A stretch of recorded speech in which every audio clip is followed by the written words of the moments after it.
तो दोस्तों, स्वागत है आप सभी का हमारे YouTube चैनल कामनी पटेल एजुकेशन में। आज मैं क्लास 12 फिजिक्स का एक मोस्ट इम्पॉर्टेंट टॉपिक ट्रांसफार्मर बताने वाली हूँ। ये बोर्ड एग्ज़ाम में कई बार पूछा गया क्वेश्चन है, इसलिए इस वीडियो को आप लास्ट तक देखें। ये 5 नंबर में आता है। तो देखिए ट्रांसफार्मर होता क्या है।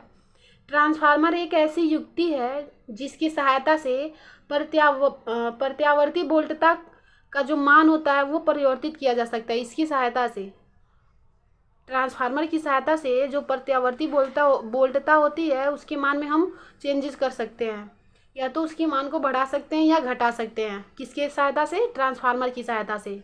ये ट्रांसफार्मर की फिगर है, ये प्राथमिक कुंडली है, ये द्वितीय कुंडली है। जब इसमें प्रत्यावर्ती धारा एसी करंट अल्टरनेटिंग करंट प्रवाहित इसमें करते हैं तो ये द्वितीय कुंडली में भी क्या होता है, धारा बहने लगती है। इस कुंडली के कारण इसमें भी धारा आ जाती है। तो देखिए इसका सिद्धांत क्या है। सिद्धांत क्या कहता है, ट्रांसफार्मर अन्योन प्रेरण के सिद्धांत पे कार्य करता है। ये बहुत ही इंपॉर्टेंट है।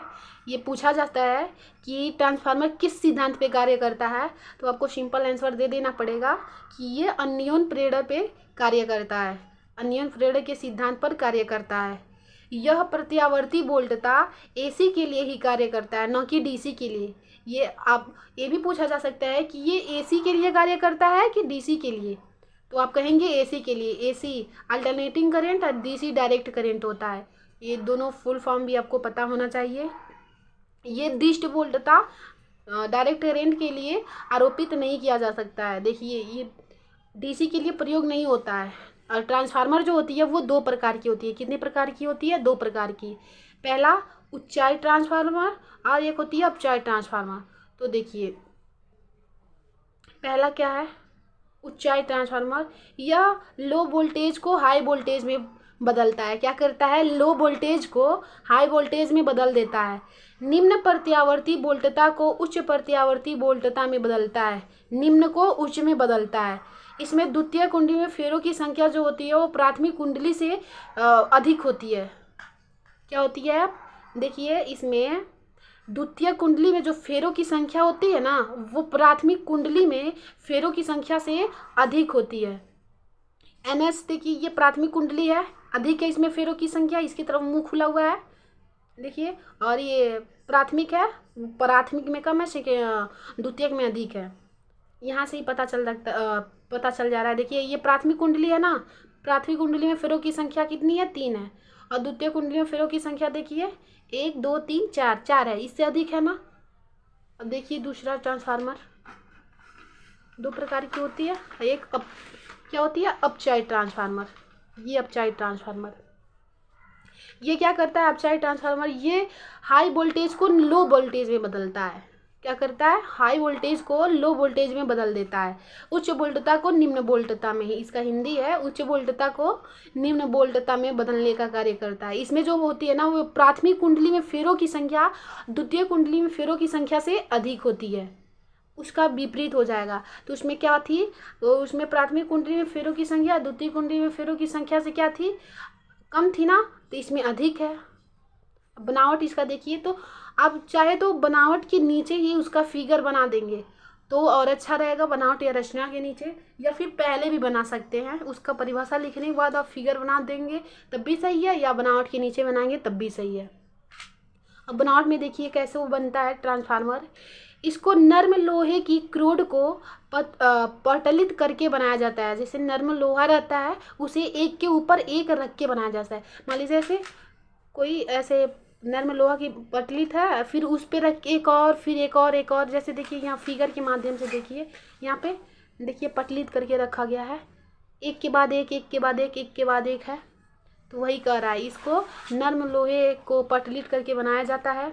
और इसे इसे पटलित करके रख कर इसलिए बनाते हैं क्योंकि इसमें जो भंवर धाराएं होती है ना, उत्पन्न नहीं होती हैं। जब लोहे को पटलित करके रखते हैं तो उससे ये होता है कि भंवर धाराएं नहीं उत्पन्न होती हैं, वरना इसमें भंवर धाराएं उत्पन्न हो जाती। इसमें दो कुंडलियां लगी होती हैं, आपको दिखाया ना, प्राथमिक कुंडली द्वितीय कुंडली। वही प्राथमिक एवं द्वितीय कुंडली, जिस पर तांबे के तार लपेटे होते हैं। किसके तार? तांबे के तार लपेटे होते हैं। ये रहा। ये प्राथमिक कुंडली, दो कुंडली बोले ना, ये प्राथमिक कुंडली, ये द्वितीय कुंडली, ये तार लपेटा हुआ है, यही। आगे देखिए,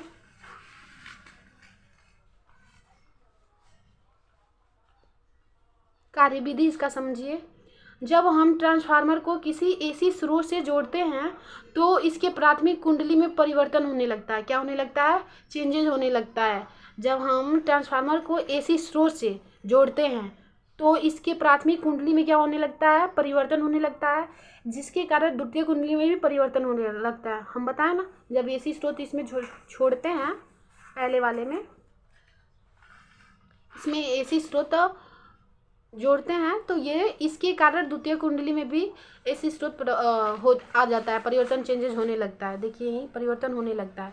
अब फैराडे के अनुसार देखिए, प्राथमिक कुंडली में प्रेरित विद्युत वाहक बल ईपी बराबर माइनस एनपी, ये प्राथमिक कुंडली में फिरों की संख्या है, डेल्टा फाई अपन डेल्टा टी, समीकरण 1 मान लेंगे। फिर द्वितीय कुंडली में यस है तो सेकेंडरी है, तो ईएस बराबर माइनस एन एस, मतलब द्वितीय कुंडली में फिरों की संख्या delta phi upon delta t, second, इसे समीकरण 2 मान लेंगे। और दोनों समीकरण को जब आपस में मिलाएंगे, भाग देंगे, तो ये ई पहला था तो ईपी पहला था तो ईपी हो गया, फिर ईएस इसके नीचे आ गया, भाग दे रहे हैं ना, तो ईपी अपान ईएस हो गया बराबर, ये दोनों आपस में कट गए, ये और ये कट जाएंगे, ऐसे कट जाएंगे, बचे minus n P upon minus n s, तो माइनस माइनस भी कट जाएंगे।